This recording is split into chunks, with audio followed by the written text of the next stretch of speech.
cho lấy chun ai bùi khinh nó xí đinh chun 12 dầu hin ai line ding sen le khát thím thay nó in ti in reta ba dầu mu mal thay nó ding in ti re chun nang ima ko ding in total na ding ka hun toy te suwin in ngai tu la thangal ro voisa na ka thil ri mak dewani career guidance ani jing lai negative aspect ko positive aspect ko man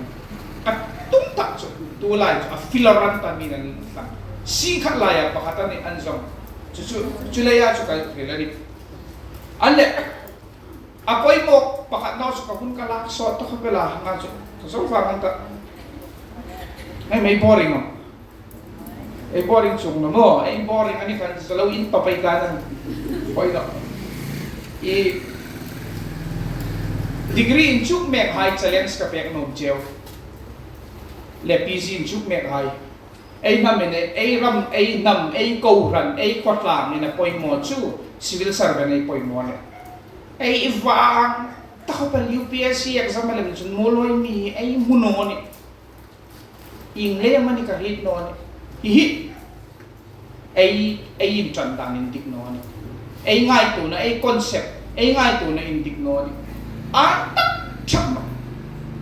azo personal kilana chu ka hintum reng ha ka exam hum chuni chu no kem APSC prelims ito voili ka hinta mains voili ka peka chu ay tiang kan ka preparation ka chanobo ka kuzi chanobo be ka ke ko ma ka team thai no jong ko pa kuzi si ka ni hi ani nidigin ka ni ka ringa 2018 na ka hing no na ka ansar cha chanle ni ke hom kalungo oi ka satisfied ni ana cha team 2 hai ka chon team fu no ni chule ya ka hing no ni ka ring ni apoi mo me mani civil servant hi zo mai tiu ai zo mo poi mo ne masata ka dingin min an thothe chu ka thothe ve ne kai khom chu su ding chun vaizan ni hin pol degree tho make high arts la high kom ni ro se commerce la high kom ni ro se BSc la high BSc tho high kom ni ro se hungin chuk make high kom vaizan in ka thupui alom puya ka hung kai no career guidance tinga poi mo chatak tinga vaizan na ka hung tang su civil servant need to make you civil servant aspirant need to make you tuta ko aspirant need to make you apoi mo em kathim no amero su thei kathayang ni pu jo se ko mo ma thim em adang dang ko mayum ai ko su ngom choi tu cha tam ta ka no mani indonative in phalam no ngai ti guide ke ko ka thei top chun mainstream na din chun guide pe thei no ka che wa su prelims and chu thing na din chun guide pe thei ka ti che confidence ka pe ngam che chulai chun hilin ta ang in ay hila ami kom anang rin hin competitive exam chulan tak sa civil servant hi anti sol man chat ta kain preparation ni fortune kling no ding no kling no na ding san chin kling no na ding san no re chulai chun apoi mo tak su pol som sa wai kom ni ro se competitive a big in civil servant na prelims swing ting ang ka ngai la ni ai thata kai ti ma thata ka strategy follow po jun prelims swing sang ne ngai main sa nen tak bek chulai chu main sa ding a poi mo tak chu ne ke ba ka ti ka ku je thim no ka poi ka tin ku je thim a poi mo written skill ne ngai sana simro zigro fli ma so ka te mo yeme tu la ya fli la de ka ya oh 12 fail man 12 pass ni 12 fail kakana achi de klipanis anin lang tirme a tha khati mem kha kem ka hil tum ba sunya zi written skill at poi mo mem minute khat hin exam one zik thaya test nga revision ka mi trin chara inomle tho mal the homework pa khatani chu adang ol sam tak chu ichan chin on sam de ngai tu lo ding ichan chin ring on in sung chan chin ring on ka face cuts zigro face cut zigla minute exam memang par question hi 5 minutes ba kani ngai no 250 marks sa hin ana chu tuta chuma kan mains result from kha ni kum masaka ka man ka pe ve ni kai kom ka ena mak ka ti ni chu ka zi mai ka ti ni chu ka zi ai ka ena kai koma hi ngi chu in comment pe no ni hai de hon len ti ka ti khom kha inga subject pa ka lem han chu 80 90 ka mu pha ka ni chu tho tha kan ti ko hi khani khan chu lo tho met lam chu ka tingal ding ni ka ti ka ta I ka zup ngai tu me ni chu ni chu I know experience tu ka ni lein challenge ka pek che wani chat ta ka answer hi jing dong the ka enro to par India rama India rank number IS to par rank ai 52% ba kan ni ngai tu ro 52% chu hey from dan HS tu lai pol som hai 52% chu do ko me do no lan ana chu India rama chu IS to par sai hi 50 le 60 kar bang pakhat ko mon rank 1 an ti ai team le ai ngai chu an zik nai an in kimri tan ni chu mi re man ni ve chulai chun challenge ka pek che wani chatta ka ai chatta wa written skill ai ne ya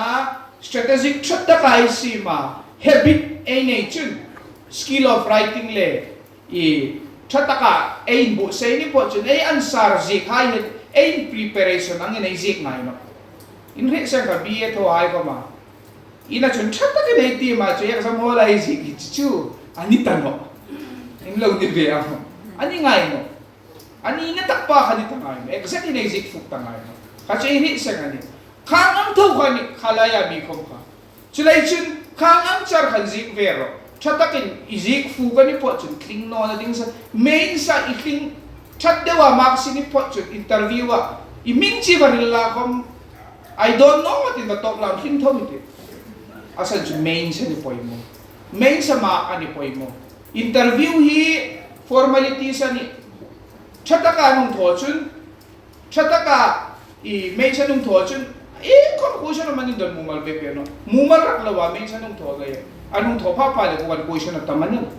question at tama ko sa tok ta kan king no dan ding ko an zonga an king no main sling box interview at la chu main chu asan tak chu main san tho sig len main kan tho try sin la fing nge hen chulai chun paisan ni hin poi mo ka ti mem anle chu choi lo tho thei no ni khomare research fellowship ni join ni tiu tu lai chu ap demand sa ngani assistant professor ni ding chun PhD ngai ta UGC net pathil zaran kai gom 2022 han history kan zik kai ve kai kakumalo over ta lein ka zong thei to no research fellowship kan ni emema I zong chu kan nom na amiro chu katak sar siar no na lein ka tho amiro chu tho tu mai tiu Ehi sek tu lai in lo mo UGC chairman in apeka 4 years degree course 8 semester chen 75% zawa zo hai chu master tho ai kano direct UGC net ZRF an pek theta so ngai to sing ro poi mo talo 4 years degree course izawa 75 chumli chu tu lai CGPA ding chun 7.5 ani 7.5 mu pak chun UGC net ipek thei ngala ni ZRF doctorate degree zom thei ngala ni chulai chun chu sau chun lawin ST quota ka mo ma tu lai PhD demand tu hin chu ne UGC net le PhD hi equivalent anta UGC net lo nei no la kam PhD le chu assistant professor ni thei dar ani amero chu assistant professor ni ding chun poso man to ka mak yi tha ngai mak an re hinan en fo ani chulai chun voi ka pe ve re nga voi ka dil ngai no chu pe mak ni le ka sla ni kom ka dik pu re ni mi lai ka dil ngai no chu ko talak lo lai lai I kalai khat a filora tulani chulai chun ahun top tinga dingin 3 minutes angai in uncompetitive exam BA lo zawa sinding ay ha sa pon lakani BA yang zawchun MA yang zawchun egam sinawum PA yang zawng talakayan talakani chungai ta din big chun poisan ai bu sai dan ding point phong te kang zui kani chungai chu number 1 a dingin grammar theme ro English theme koi mo top number 1 English grammar theme no chun question ang ganita competitive at yung ansaran dik vong ititig ana so dik no man kalay kan andik tulay lang so not vong anta question ko which is not wrong which is who was the father of Barong Tano. Mutano tani. Ansar umsa vong kalayal es chewing bell indik no zong dok dinganta. Sulay chun anta kanta. Sulay chun English apoy mo. Mathematics hay tri vong achu in competitive exam ko maths boom no. Reading. Sulay chun basic maths ingang koma 10 standard chan ni chun. Afakin fangay ti. Faka poy mo ni 10 standard chen be chu rate niya poy mo ni basic maths, general awareness, current affairs, mobile ay mang trangkaita ni tina-update sa hi le general awareness him abigin polity Indian polity ni hay Indian economics ti hay history Indian history ti hay basic be apoy mo abig takin cultural and heritage in urem ema akbar hai ti tulay taklan ju medieval history hen be moro lok no kan epia kan bu sai lai from ka en notable and cultural heritage ti hai architecture hai chau ka ancient tulay ju modi government ani ancient from hin ting pa trong dang lam deu hai ku kan ni an question set no Sulay chun makdew hai ka hai ko ay tulay chu apoy mo sulay chun general awareness ang thuk ko mani competitive exam ko pero apoy mo an sakta katumpon ro IAS tumpon ro or civil servant IRS mani tumpon ro ang sang re kan chu noiti ka chu third grade fourth grade chu kamusik nani re no vote toilet cling sa talit asan ju imbu se na kalawin sam tale ha level an kan chu third grade sitnani der lawin in hoi daw in zikay ding imbu se na kasuk sam ko ro chulay chun reasoning ti hai team nge ding team masata ding mock test pero na itiu atap talutulay mobile ikatahin enroll mock test ay chi ni chu ini mi chu pakat kom abing dal kati kape ngam no aneki mi na yan saray andik na koy minus mo ngita misuk mulpo tik ya kapieng no ti ani no ansuk lang ay no min mok test yung layam mok test ang pe kasan chumin nang le nang an ni lok na ding imo le nang an ngay to le siya mok test ang pe mok test pero na ti mok test ay kitchen aumsa ni akin tuhay example sa may tachan so po som so hay ta ding chunin la po pak mo ti ni mirok su ay lo po tay ta sing ani mok test tam current affairs hay lo test ay ti lo kakan challenge kami pe kani imring zauna mi pe na kani so lai chun mock test thoro nei tiu kalak so te hunchu ai tiang ring neck in career guidance toy de wa dun ta no ni ai ni mi form fill up ai rata chu in bo sai na chabangan ni form fill up sai rata la chu prepare kala enle ai kide ko man chu exam to maninole tu ka folay le khabu check som ne pangaman ai kai ju phen le be ya exam fe ai chu thing da no ni chulai chun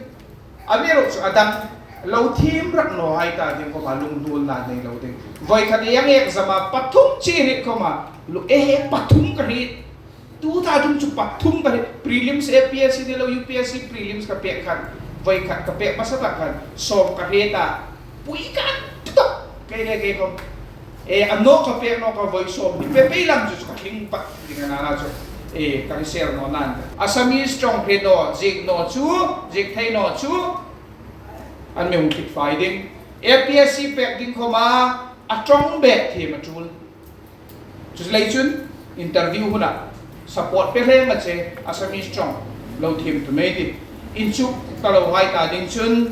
apoy mo tak sumani sinaring mo eng sin kom thor kho vele hin eng sin kho ma chi tak kho in chi a chin tak no ali tak ka mum chung no anang mo ni sin chu sinani isin tho ta pot ali tak vo mani chulai chu sin tho exam wi ngai lo din chu sin chu ka tho chien no in chu lai hai khom chu thin chu ka tho chien no kha sin chu ka tho chien no ti ti ngai lo din sin ani pot chun chun tho ding ani sin tho hi rin lo ding sin tho hi tho num jong tho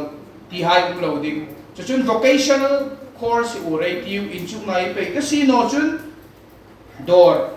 Sataka dor tho pon chui pon khong mystery thing ata talo amero so thilei tho re re ni tai mak na ringum na indigna chel fatin in le khai chu kai ta chu sun mi po e chau chu ni lawin in chuk ta lo wai khoma tai mak na ringum na le indigna